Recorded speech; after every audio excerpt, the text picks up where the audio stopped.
Hey NXTJ, hi. Today you guys read the second half of John 8, where Jesus is talking with a group of people about lying and evil and fathers, and there's a lot that seems to be going on. But one of the most important things is the very end of the chapter where he says, I am.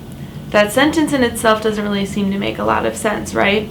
Well, if you guys have ever watched Prince of Egypt, which you should, it's a great film, you guys remember that he talks, when Moses comes out of Egypt, he goes and sees a burning bush, and there God reveals himself and says, I am. That term, if you ever hear Yahweh, that's what that means, I am. It's this idea that that is the name of God, that God has this name that represents who he is, and it's I am. It's this existence.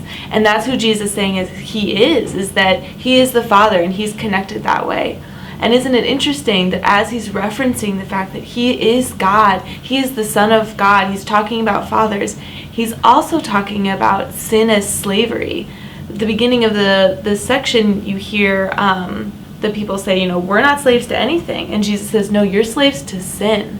So you see here him connecting back, just like Moses, just like God freed the people of the Jews from the people of Egypt and brought them out of slavery. Through Jesus, as I am, he's going to take us out of the slavery we have to sin. And how is he doing that? He's doing that through his truth and through his word. The beginning of the chapter is talking about how we have truth in his word, and that truth is what sets us free. Deception, evil, that's what holds us to sin.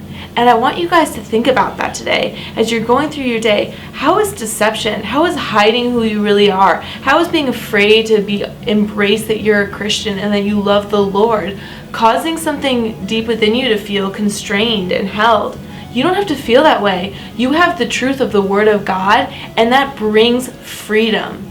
How cool is that we have that? In the same way that God literally took a people who were enslaved and brought them out of slavery, God is doing that to us in the way that we are held down by things that are unfortunate and hard and icky and keep us from him. He's bringing us out of that through Jesus, and that's what we see today.